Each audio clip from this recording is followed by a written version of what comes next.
ETF index mutual funds నేర్చుకుని stock మార్కెట్లో రాణించాలనుకుంటున్నారా? వెంటనే ఈ నెంబర్కి కాల్ చేయండి. ప్రజెంట్ మనతో పాటు ఉన్నారు family counsellor, motivational speaker, public speaker Rajaniramma గారు. నమస్తే మ్యామ్. నమస్తే నవీన.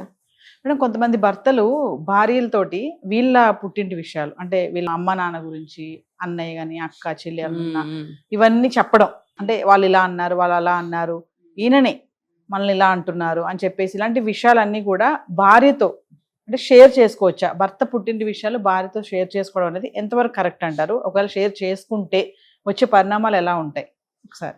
అసలు ఇది ఎలా వచ్చిందంటే ఈ విషయము, అమ్మాయి అయినా సరే అబ్బాయి అయినా సరే ఏదైనా సరే వాళ్ళ పుట్టింటి తరపు విషయాలు చెప్పుకోవాల్సిన అవసరం ఏముంది?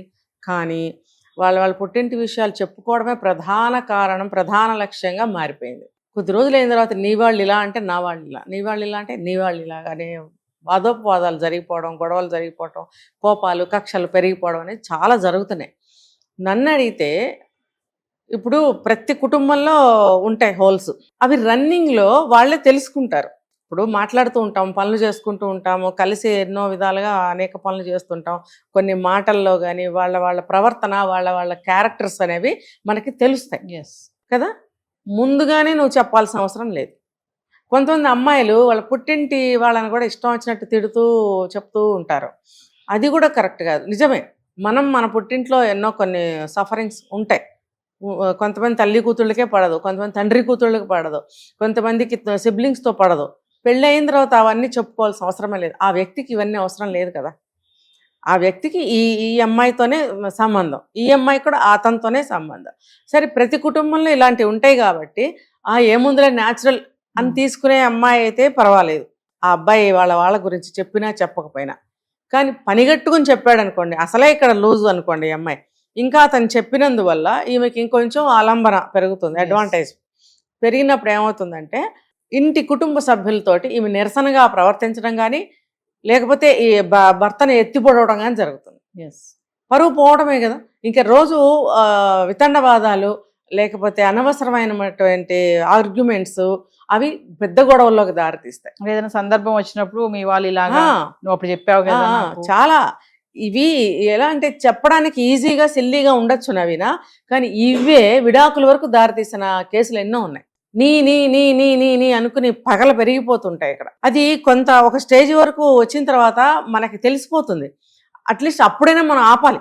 ఆపకుండా ఇంకా మూర్ఖత్వంగా పెంచుకుంటూ పోయామనుకో 10 ఏళ్ల తర్వాత కూడా ఇంకా జీవితాలు నాశనమే.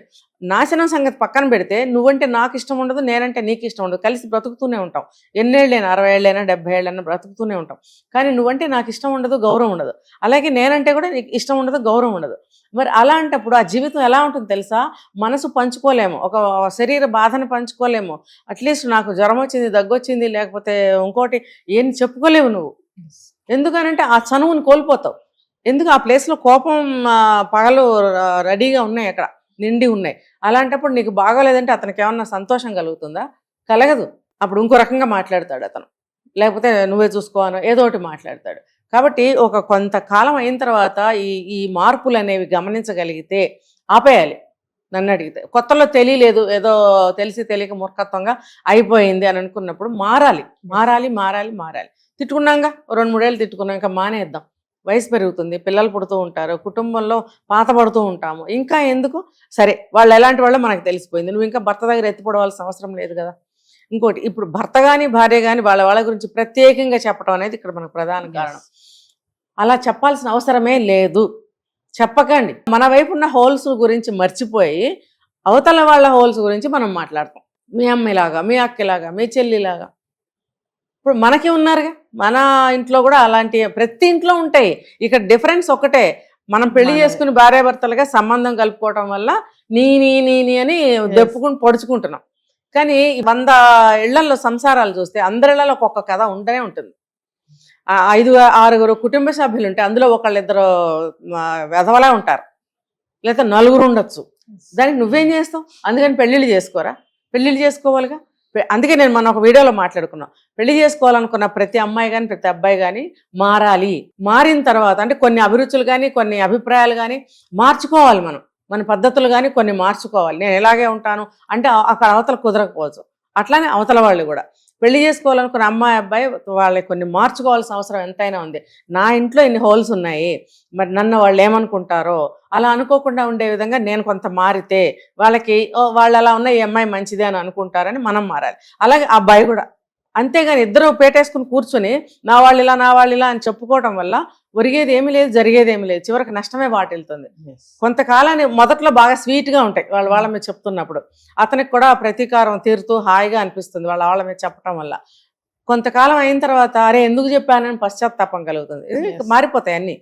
అది అవసరమా మనకి? పని కట్టుకుని మనల్ని మనమే చెడ్డ చేసుకోవటం అనేది అవసరం లేదు. ఇది నెక్స్ట్ ఫేజ్ చెప్తా. ఇది ఇలా ఉంటే ఇవన్నీ ఏమవుతాయి తెలుసా, తీసుకెళ్ళి వాళ్ళ పుట్టింట్లో చెప్తూ ఉంటారు. మళ్ళీ ఇక్కడ విని అక్కడ కదా, పుట్టింట్లో అంటే వాళ్ళ ఫ్యామిలీ మెంబర్సే అనుకునేరు, బంధువులు ఉంటారు, ఫ్రెండ్స్ ఉంటారు, కొంతమంది పక్కింటి వాళ్ళు బాగా వేలు పెడతారు ఇంట్రెస్ట్గా, బాగా ఆ రాంగాన్ని పట్టుకు కూర్చుని విషయాలన్నీ అడుగుతూ ఉంటారు. అమ్మకంటే ముందు వాళ్ళే అడుగుతారు. అప్పుడు చిన్నప్పటి నుంచి తెలిసిన ఆంటీయేగా అని చెప్పి వాళ్ళ కూర్చొని మనం చెప్తూ ఉంటాం, ఇలా అన్నాడంటే అలా అన్నాడంటే అంటే ఇలా చేయి అలా చేయని దరిద్రపు సలహాలు ఇస్తారు అక్కడి నుంచి. ఈ మా సలహాలు పట్టుకుని అక్కడికి వెళ్తే కొల్లేరవుతుంది కాపురం. కాబట్టి ఏదైనా సరే చెప్పుకోవాల్సిన అవసరం లేదు. నువ్వు అత్తగారింటి 10 సార్లు వచ్చి వెళ్తూనే ఉన్నావు అల్లుడుగా, ఇక్కడ ఎవరో లాంటి వాళ్ళు నీకు అర్థమవుతుంది. ఈ అమ్మాయి సరే అక్కడ ఫ్రీక్వెంట్గా కలుస్తూ ఉంటుంది, ఇంకా బాగా తెలిసినప్పుడు ఊరుకోండి. ఎవరి అభిప్రాయాలు వాళ్ళు ఏర్పరచుకుని వాళ్ళతో ఎలా మెలగాలనేది వాళ్ళే నిర్ణయించుకుంటారు. నువ్వు చెప్పి అనవసరంగా ఉన్నవి లేనివి నువ్వు పల్సన్ అవుతున్నావు, ఫ్యామిలీ పల్సన్ అవుతుంది. అమ్మాయినా అబ్బాయినా ఇద్దరికే చెప్తున్నా. కాబట్టి అలా పనిగట్టుకుని చెప్పాల్సిన అవసరం లేదు, చెప్పుకోకండి అని చెప్తున్నా. Thank you ma'am.